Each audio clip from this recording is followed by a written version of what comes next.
Hello friends, welcome back to my channel. আমি আফরিনা হালদার। সবাই কেমন আছেন? আমি তো খুব ভালো আছি, আশা করছি আপনারা খুব ভালো আছেন। দেশের বাইরে, দেশের ভিতরে যে যেখান দেখছেন, প্লিজ একটা ছোট্ট লাইক দিয়ে দেখা শুরু করবেন। আর সাবস্ক্রাইব করে না থাকে প্লিজ সাবস্ক্রাইব করে দেবেন, আর পাশে থাকা বেল বাটনটা অবশ্যই প্রেস করে দেবেন, যাতে আমি যখনই কোনো নতুন ভিডিও ছাড়বো তখনই আপনার মোবাইলে নোটিফিকেশন চলে যাবে, আপনি আপনার সময় মতো করে আমার ভিডিও দেখে নেবেন। তো দেখতেই পাচ্ছেন আজকে করেছে চিকেন কষা। তো আজকে করেছে টমেটো দিয়ে চিকেন কষা, মানে টমেটো চিকেন কষা, এর নাম হচ্ছে টমেটো চিকেন কষা। তো কীভাবে করেছে অবশ্যই দেখতে হলে রেসিপিটাতে খেয়াল রাখুন, আর অবশ্যই বাড়িতে একবার বানিয়ে খাবেন। তো চলুন স্টার্ট করে দিচ্ছে। হ্যালো ফ্রেন্ডস, তো দেখতে পাচ্ছেন আমি 6টা আলু নিয়ে নিয়েছি। 6টা ছোটো ছোটো আলু নিয়ে সেটাকে কেটে নিয়েছি। আর এদিকে নিয়েছি 5টা টমেটো নিয়েছি, বড় সাইজে 5টা টমেটো কেটে নিয়েছি। আর এদিকে 500 গ্রাম আছে চিকেন। আর এদিকে আছে আদা রসুন, দেখতে পাচ্ছি 1 ইঞ্চি আদা নিয়েছি, আর কিছু রসুন নিয়েছি, আর 4টে কাঁচা লঙ্কা নিয়েছি, একটা গোটা পেঁয়াজ নিয়েছি, মাঝারি সাইজের পেঁয়াজ। তো এই হচ্ছে আজকে আমার উপকরণ। তো চলো রান্না শুরু করে দিই। আজকে টমেটো দিয়ে, মেনলি হচ্ছে টমেটো দিয়ে চিকেন কষা হবে, আলু। তো টমেটো চিকেন কষা, তাই নাম দেওয়া হয়েছে টমেটো চিকেন কষা। তো চলুন রেসিপিটি শুরু করে দিই। তো দেখুন বন্ধুরা, মশলাটা তৈরি করতে চলে এসেছি, কারণ রান্না করার আগে তো মশলা মাস্ট লাগবে, মশলা ছাড়া রান্না হবে না।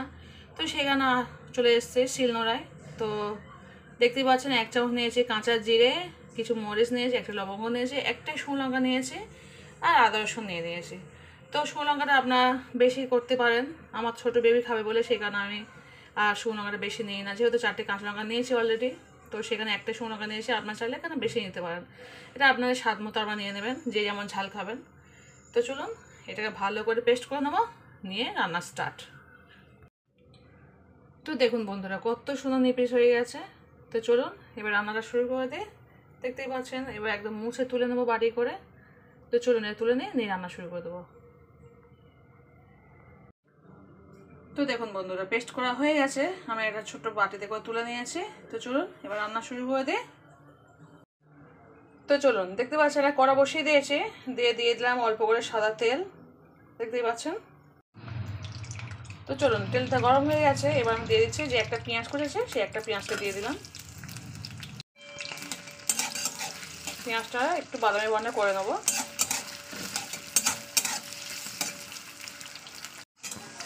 তো দেখতেই পাচ্ছেন পেঁয়াজটা আমার অনেকটা বাদামি বর্ণের হয়ে গেছে। তো আমি এই পর্যায়ে প্রথমে আলুর টুকরোগুলোকে দিয়ে দেবো, দিয়ে ভাজা করে নেবো।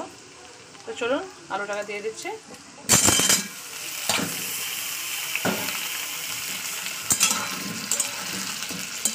দিয়ে 4 থেকে 5 মিনিট ভাজা করে নেবো আলুটাকে। তো দেখতে পাচ্ছেন আমি 3 থেকে 4 মিনিট একটু আলুটা ভাজা করে নিয়েছি। আমি কিন্তু এখন কোনো লবণ হলুদ কিছুই দিইনি। তো দেখতে পাচ্ছেন প্রায় ভাজা হয়ে এসছে। তো আমি এই পর্যায়ে এবার এই করে মাংসটাকে দিয়ে দেবো। আমি নিয়েছি 500 গ্রাম চিকেন নিয়েছি। তো চলুন চিকেনটাকে দিয়ে দিচ্ছি। এটাকে দিয়ে আবার একটু কষিয়ে নেবো তেলের উপরে।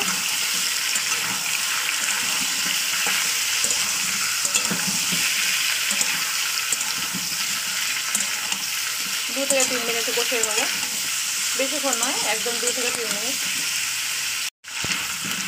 তো দেখতেই পাচ্ছেন আমি 2 থেকে 3 মিনিট মাংসটা কষিয়ে নিয়েছি। এবার দিয়ে দিচ্ছি যে মশলাটা করেছি আমি, আদা রসুন যে মশলাটা করেছি সেই মশলাটাকে দিয়ে দিচ্ছি, দিয়ে দিলাম। দিয়ে আবার আমি 2-3 মিনিট কষিয়ে নেব।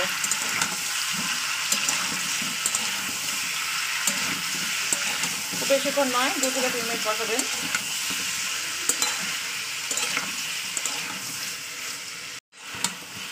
তো দেখতেই পাচ্ছেন আমি 2 থেকে 3 মিনিট আদা রসুনটা দিয়ে একটু কষিয়ে নিয়েছি মশলাটাকে দিয়ে। তো চলুন এই পর্যায়ে আমি দিয়ে দেবো লবণ ও হলুদ। তো দিয়ে দিলাম বড় চামচে 1 চামচ লবণ আর 1 চামচ হলুদ গুঁড়ো। আপনারা চাইলে ভালো করে দিতে পারেন, কিন্তু আমি তো ভালো করে খাই না, সেই কারণে আমি দিই না। তো চলুন ভালো করে কষিয়ে নেবো, যাতে আদা রসুনের গন্ধ প্লাস হলুদের গন্ধ দুটোই যেন না থাকে। তেলের উপরে যত কষাবেন ততটাই সুন্দর হবে রান্না। তো চলুন ভালো করে কষিয়ে নিচ্ছি।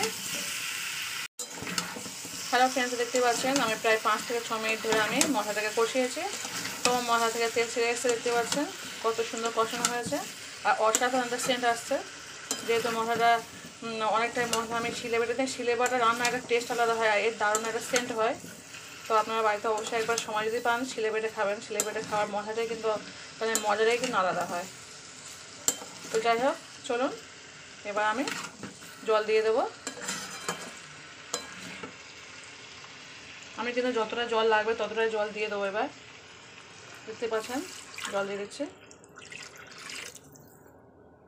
দিয়ে দিলাম জল। আমার এতটাই জল লাগবে, আমি কিন্তু আর জল দেবো না, যা জল লাগার আমি দিয়ে দিয়েছি।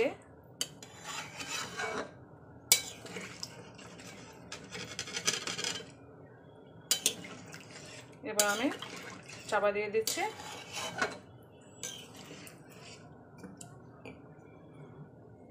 10 মিনিট পর আমি ফিরে আসি আপনাদের কাছে। তো চলুন ঢাকনা চাপা